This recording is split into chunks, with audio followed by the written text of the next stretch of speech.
Madam Deputy Speaker, I beg to move that leave be given to bring in a bill to expand the list of sporting events that must be made available for broadcast by free-to-air television channels to include all qualifying matches played by the Scotland men's and women's national football teams in the World Cup and the UEFA European Football Championship, and for connected purposes. Hear, hear. Madam Deputy Speaker, like many across the UK, I look forward to watching the European finals in June. Not just Scotland, but England and hopefully Wales too will also be there if they win their qualifier. I was fortunate to attend Scotland games when the competition was held in England in 1996, as well as going to France in the World Cup in 1998. Scotland is my team. They represent our nation, and Steve Clarke and his lads have done us proud. We can dream of winning the competition, but in reality, I'll be happy with qualifying from the group. We've faltered and failed to do so before, sometimes through bad luck, other times self-inflicted. But in Andy Robertson, John McGinn, Scott McTominay and others, we've a squad that's skilled and determined and a canny manager. The Tartan Army going to Germany will enjoy the spectacle. Others, including myself, will simply watch the games on television. That, after all, is how most watch their national team. It's either too difficult, too expensive, or there's simply insufficient capacity for all to attend. It's at home and on their TV screens where most will follow their team. But that's not been the case for Scotland fans in the qualifying matches for this tournament, or in the qualifying matches for international competitions for quite some time now, which is why this bill is necessary. The Euro finals, as with the World Cup finals, are available on free-to-view channels.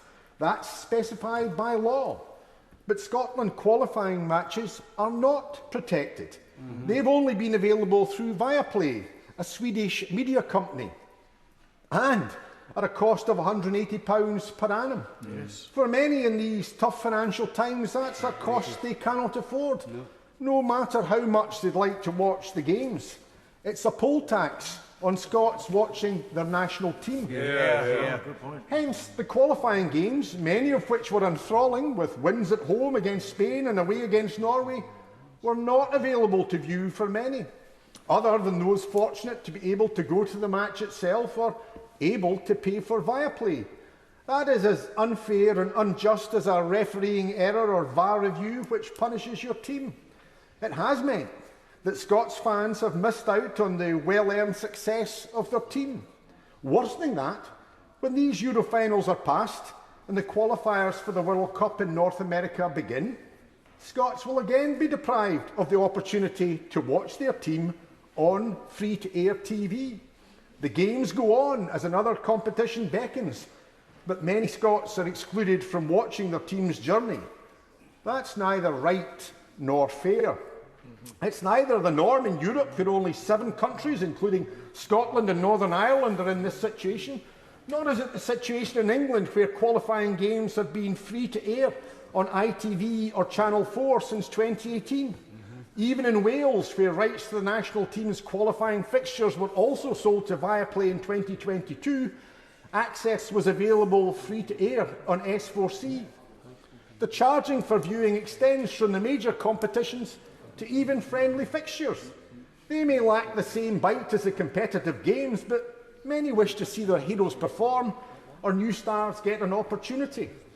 Yet the 4 friendly fixtures arranged for Scotland's warm-up for Germany are all to be paid behind a paywall on Viaplay. So even these non-competitive fixtures will be denied many Scottish fans. Meanwhile, England's warm-up will be broadcast free to view on Channel 4. The anomaly between Scotland and England international matches extends beyond the men's international team. For the women's game, ITV have the rights to the English national team, having recently taken over from BBC. Scotland games are shown on BBC ALBA, a channel I know and enjoy, and which, though free to view, has neither the reach nor resource of the bigger channels. Indeed, I've seen Scottish and English fixtures going head-to-head on BBC and BBC ALBA. Why the pan-UK coverage for the England game, but restricted access for the Scottish one. Yeah. Similarly, BBC holds the rights to England under-21 internationals. Scotland are left to the Scottish Football Association website, showing that it's not just the men's team, but across genders and ages, where Scots are being deprived of the right to watch their national team. These fixtures also matter to fans. The Scottish football press was once described as fans with typewriters. Now it seems it's the UK broadcasters who are fans with TV stations. But whilst the Scottish press supported the Scottish team, the UK broadcasters only seem to support Team England. Indeed. UK broadcasters are showing themselves not as UK television outlets, but as Team England only. Indeed. That's happening whether by the state-funded BBC, the publicly owned Channel 4, or on commercial ITV or STV, but who have broadcasting obligations beyond the border.